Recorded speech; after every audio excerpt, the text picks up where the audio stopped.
이제 61세에 우리 법무사 수험을 이제 진입하시게 되셨는데 그렇게 법무사 시험을 준비하게 된 계기가 혹시 있으실까요? 우리 와이프가 유혹을 해가지고 한번 해봐라 계속 꼬셨거든요. 네. 강요한 거 아니고 와이프가 애교가 많아요. 아, 옆구리 부럽습니다. 살살 찌르면서 하기 싫어가지고 한 1년 동안을 안 했어요. 1년 동안 고민하다가 그래 해보자 하고 시작하게 된 거죠. 학교 수기를 보니까 법과 전혀 관계가 없는 직업에 계셨고 그 다음에 어떠한 기회에서 공인중개사 시험을 준비하셨고 그 다음에 이제 법무사 시험을 준비하셨다고 했는데 굳이 공인중개사 사무실을 오픈하지 않고 바로 이제 법무사 시험을 준비하게 된 뭐 특별한 계기가 있으실까요? 이제 공인중개사 합격을 하고 나서 교육받고 개업을 하려고 보니까 그 공인중개사 사무소가 너무 많은 거예요. 경쟁력이 없겠다 싶어가지고 뭔가 하나 추가하면 좋겠다 해서 고민을 좀 했어요.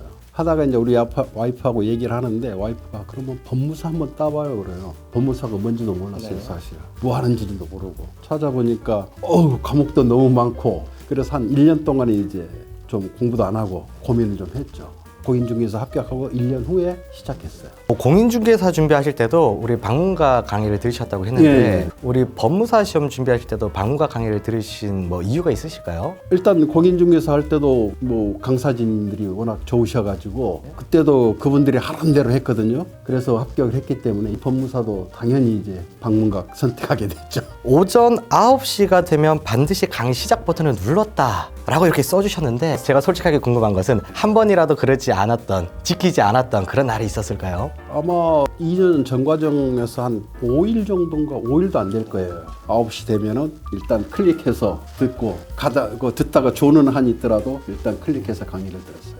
그러면 매일 이렇게 강의를 들으셨다면 거의 뭐 강의가 밀리진 않으셨겠네요? 예, 밀린 적이 거의 없습니다. 그럼 하루 공부 시간은 대략 어느 정도로 하셨나요? 1차는 제가 오후에 1시에 강의 끝나면은 2시간 있다가 5시까지 2시간.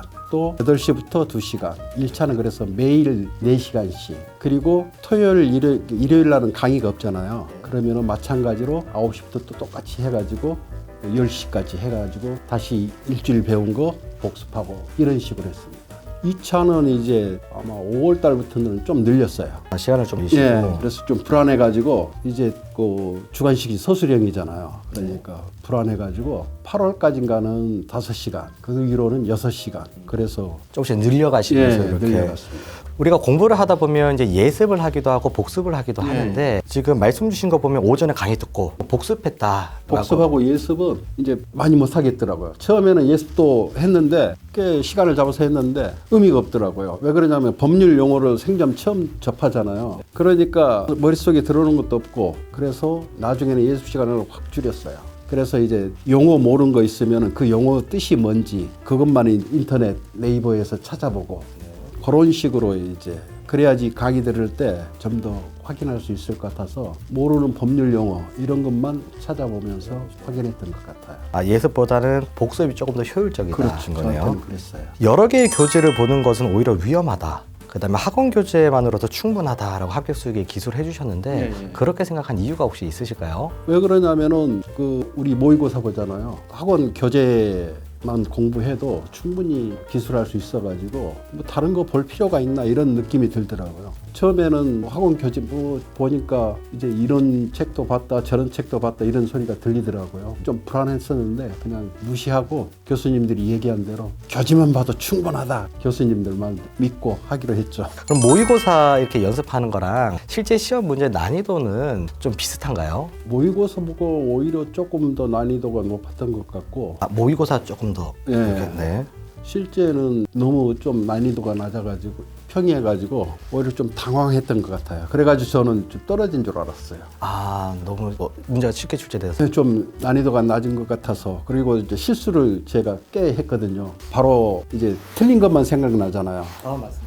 그래서 몇 개 틀렸다 한 7개가 딱 생각나니까 채점도 안 했어요. 따로 복귀하거나 네, 안 했어요. 전혀 안 하고 이렇게 많이 틀렸으니까 이제 문제가 어려웠으면은 좀 기대를 해볼 만도 한데 평이하다고 느꼈기 때문에 7개가 벌써 머릿속에 떠오른 것만 그렇게 됐으니까 이건 틀렸다. 시험 2차 시험 끝나자마자 와이프한테 떨어졌다고 했어요.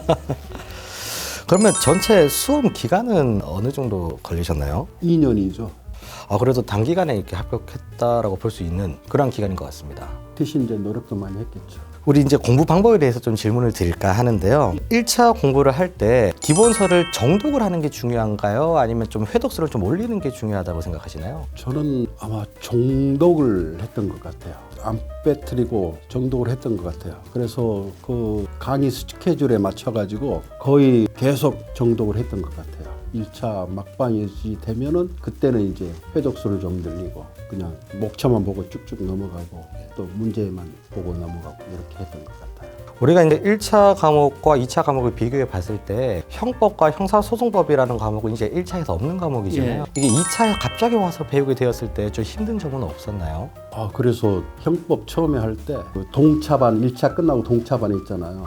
그래서 형법, 형사소송법 계속 운동하면서 법전 이렇게 조문 들고 계속 읽었던 것 같아요. 생소하기 때문에 그리고 또 겁도 많이 나고 그러니까 좀 더 시간 투자도 많이 하고 그래서 좀 더 익숙해지도록 노력을 많이 했죠. 시험 당일에 준비하는 것들도 중요하다고 보여지는데 뭐 혹자는 시험 당일에 책을 막 많이 싸들고 간다거나 아니면 뭐 요약 자료를 들고 간다거나 뭐 여러 가지 대비 방법이 있을 것 같은데 본인은 좀 어떻게 대비를 하셨을까요? 그래서 저도 책을 많이 갖고 갔거든요. 후회했어요. 엄청 무거웠는데 그걸 보지도 못하고 저는 끝나고 나서 생각한 게 법전 하나만 들고 와서 그냥 법전만 봐도 되겠구나 이런 생각을 했습니다. 이제 수험생들 중에 또 나이가 좀 있으시거나 좀 늦게 준비하시는 수험생들이 있을 것 같은데 그런 해주고 싶은 말씀이 있다면 한 말씀 부탁드리겠습니다. 일단 나이에 구애받지 않고 본인이 새롭게 출발하려고 생각하는 게 가장 중요한 것 같아요. 그래서 직접 출발해야 돼요. 마음만 먹어서 안 되고 직접 그러니까 출발하는 계기를 스스로 마련해야 되거든요. 저 같은 경우는 강제로 이제 등록을 했거든요. 그럼 어쩔 수 없이 시작해야 되잖아요. 이렇게 스타트하는 게 중요한 것 같아요. 일단 스타트하면은 연륜이 있으신 분들은 그동안의 그 삶의 과정에서 느꼈던 것들을 토대로 아마 더 열심히 할 것 같아요. 그래서 일단 출발하는 게 가장 중요한 것 같습니다.